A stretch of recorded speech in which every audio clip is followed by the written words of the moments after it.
Hi there, welcome back to Chapter 36 of Running with the Sun. It only took about 10 minutes for another member of the Franklin family to show up at the window. I was a little surprised by which one, though. That's when I realized how much Sydney looks like her mom besides the haircut. They both have the same angry frown. I just finished putting the little strip of fortune paper in my latest cookie. There's nothing quite like looking up and seeing a steamed Mrs. Franklin when you've just finished writing, "Smile, a friend is on the way." Ugh. I quickly picked up that cookie and held it to my heart center, taking a deep breath. Mrs. Franklin pulled the door open wide and stood there, filling the doorway. I think you could say she was dressed as Autumn. She was wearing tall brown riding boots with black leggings, topped off with a big poncho that was a mosaic of orange, black, and gold. This time, all of her bangles and ear hoops were gold too. "Tessa," she snapped, "what are you doing?" Sam later said it sounded like her mouth was a slingshot the way she shot out that name. "Come out of there right now." She leaned forward and slapped one hand on her knee, motioning with the other, as if she was calling a dog. "I'm fine here," Tessa said. She only stopped ripping paper long enough to wipe her nose on her sleeve. Mrs. Franklin looked frozen in the doorway. It was almost as if all the laughter and happiness in the room was a protective spell and she couldn't break through. Tessa had already turned away and was sprinkling bits of paper into the blender like confetti. "You are supposed to be in the story circle. You can't just wander off," Mrs. Franklin scolded her. Her voice sounded like an irritated blast from a car horn.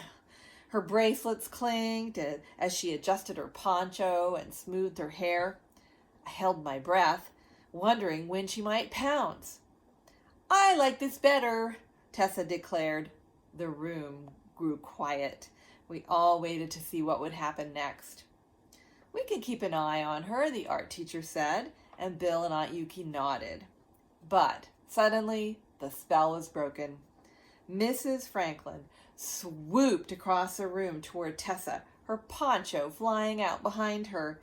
She swept Tessa right up out of the chair, setting off the wailing.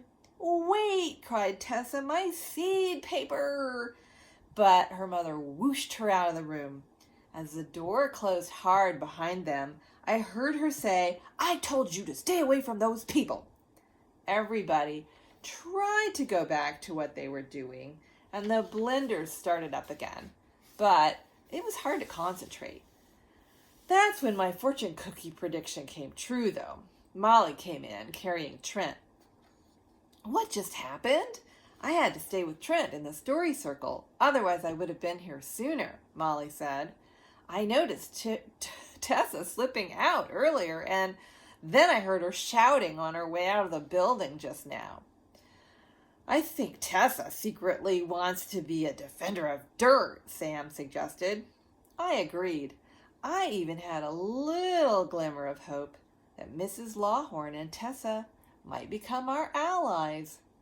That night, Mom confirmed my hunch.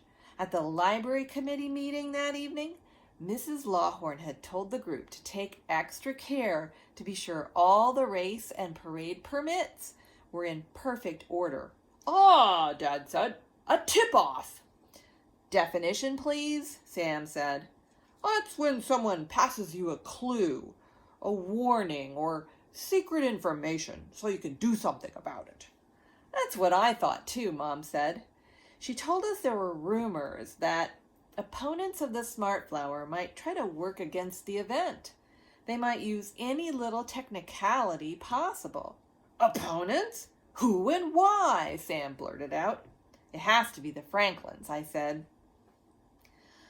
According to Mrs. Lawhorn, some people don't like the looks of solar panels, and they don't want a big one on the library lawn.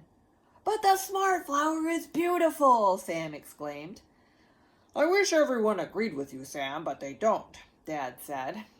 "I've heard of people getting upset about solar farms and wind turbines spoiling their views." "But don't they understand if we don't start using more renewable energy?" I asked. "Our whole outlook might be spoiled." "That's why what you kids are doing in COPE is so important," Mom said. "You're going to help teach people new ways of seeing things." "I sure hope so."